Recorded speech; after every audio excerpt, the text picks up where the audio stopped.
Bonjour. Mon équipe et moi avons fait une recherche scientifique sur le phénomène de société suivant, la violence conjugale. Nous sommes conscients qu'il s'agit d'un sujet qui frappe fort depuis le début de la pandémie, plus particulièrement au Québec au cours des derniers mois. C'est pour cette raison que nous avons décidé d'orienter notre recherche sur ce sujet. La violence conjugale peut être physique, psychologique, verbale, économique ou même sexuelle.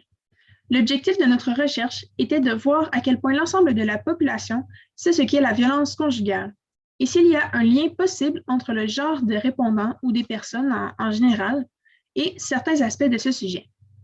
Par exemple, les femmes sont-elles plus à risque que les hommes? Est-ce qu'il y a un sexe qui est le plus témoin de violence conjugale ou qui en connaît le plus de victimes, etc. Voici nos hypothèses sur le sujet. Nous croyons que l'ensemble de la population a somme toute de bonnes connaissances générales sur le sujet. De plus, nous croyons que celle-ci affecte généralement plus les femmes que les hommes. Celles-ci risquent d'être plus victimes et de connaître plus de victimes. Finalement, nous croyons qu'il y a un manque d'informations sur les statistiques en lien avec les hommes victimes et qu'il y a également un plus faible taux de dénonciation de la part de ceux-ci. La violence conjugale est un sujet sensible et tabou. De plus, il s'agit d'un sujet d'intérêt public, c'est-à-dire qu'il interpelle un très grand nombre de personnes dans notre société. Au Québec, depuis le début de l'année, il y a une forte hausse du taux de féminicide lié à la violence conjugale. Étant donné ces statistiques effrayantes, il est possible de dire qu'il s'agit d'un sujet qui affecte bien plus de gens qu'on ne le pense. Selon les données connues et une constatation générale des cas médiatisés, les femmes seraient plus affectées par la violence conjugale. Cependant, il ne faut pas oublier qu'il y a également des hommes victimes, mais que ceux-ci peuvent être moins portés à dénoncer ou à s'admettre eux-mêmes qu'il s'agit de violences conjugales. Pour ce qui est de la méthodologie, la méthode de collecte de données que nous avons utilisée est le questionnaire auto-administré par Internet, ainsi que l'entrevue.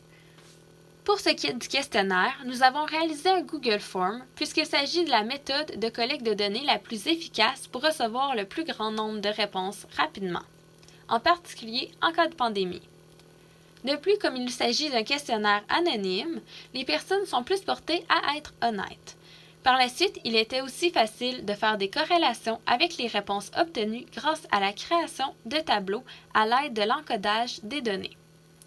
Lors de ce questionnaire, nous avons décidé de faire pour la majorité des questions, soit des questions fermées, donc à choix de réponse, pour que nous puissions démontrer plus facilement les corrélations ainsi que les pourcentages de chaque réponse à l'aide de tableaux.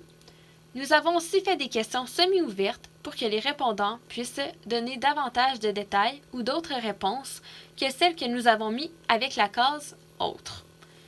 Nous avons aussi inséré 2 questions ouvertes pour permettre aux répondants de répondre avec leurs propres connaissances et ne pas être influencés par les choix que nous aurions pu leur donner. Malheureusement, comme nous étions que 3 chercheuses, notre réseau était plutôt restreint. Mais nous sommes contents d'avoir eu plus de 100 répondants. Pour ce qui est de l'entrevue, nous avons opté pour une entrevue semi-dirigée. Les questions étaient donc ouvertes. Nous suivions la plupart du temps notre schéma de questions, mais il nous arrivait d'improviser des questions pour approfondir les réponses, ainsi que changer l'ordre de ceux-ci pour avoir des réponses complètes et précises. Malgré le fait que cela nous prenait plus de temps à réaliser que de recevoir des réponses du questionnaire, cela était une bonne méthode car le répondant n'était pas influencé par des choix de réponses. De façon globale, le questionnaire auto-administré par Internet a été plutôt facile à réaliser et la collecte de données s'est faite rapidement. Nous avons décidé de laisser la publication sur Facebook pendant une semaine et dès les premiers jours, nous avons eu beaucoup de réponses. Par la suite, il a été facile de comptabiliser les résultats et créer nos tableaux. Pour ce qui est de l'entrevue, le verbatim a été très long à faire. De plus, dans les 3 cas, nos répondants étaient des connaissances, donc il était difficile de ne pas émettre de commentaires ou essayer de reformuler leurs phrases pour ne pas répondre à leur place, ou même de rester concentré et ne pas divaguer sur un autre sujet. Dans les 2 cas, autant au niveau du questionnaire que de l'entrevue, la désirabilité sociale a affecté les réponses des répondants car il est difficile d'ôter toute influence ou peur d'être jugé, surtout lorsqu'il est question d'un sujet aussi sensible. Si nous avions à refaire notre outil de collecte ou à mener notre collecte une nouvelle fois, nous ne changerions pas grand-chose. Pour ce qui est du questionnaire, nous corrigerions seulement quelques fautes d'inattention que nous avons faites, par exemple au niveau de l'âge, lorsque nous avons mis 35 à 50 ans et 50 ans et plus.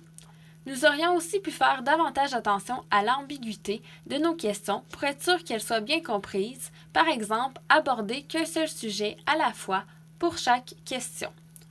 Pour ce qui est de l'entrevue, nous avons aussi pensé qu'il serait plus nécessaire, ou plutôt plus intéressant, d'avoir un plus grand échantillon que seulement 3 répondants pour faire une analyse des données, sans nécessairement faire à chaque fois un verbatim, comme cela prend énormément de temps et que nous l'avons peu utilisé.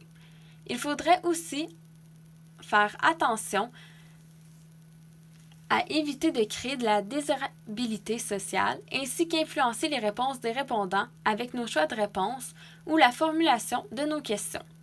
Lors de l'entrevue, il serait donc important de respecter les notions apprises dont l'empathie, les moments de silence ou même la reformulation pour bien comprendre et saisir les réponses dites par la personne interviewée.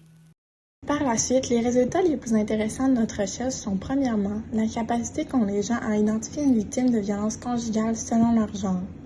Les réponses de notre questionnaire révèlent que les hommes semblent être plus confiants à l'idée d'identifier une victime s'ils en aperçoivent une que les femmes. Le pourcentage d'hommes qui croient pouvoir les identifier à toutes les fois ou souvent est d'environ 50%, alors que seulement 37% des femmes ayant répondu à notre questionnaire croient pouvoir les reconnaître à toutes les fois ou souvent. Cette analyse nous porte à croire que les hommes connaissent plus le sujet de la violence conjugale que les femmes, ou bien ils sont simplement plus inconscients ou ignorants du fait qu'il est extrêmement difficile d'identifier une victime et qu'ils croient en être capables. Deuxièmement, une seconde donnée intéressante serait le pourcentage des gens ayant déjà vécu ou qui vivent actuellement de la violence conjugale selon leur genre.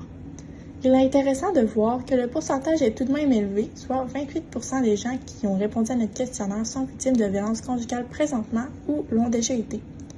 Ce pourcentage se sépare en deux, dont 8% d'hommes victimes et 20% de femmes victimes. Cette analyse vient donc confirmer notre hypothèse de départ expliquant que les femmes étaient plus souvent les victimes de violences conjugales que les hommes. Cependant, il ne faut pas oublier que le pourcentage d'hommes victimes n'est pas nul et qu'ils en vivent pareil.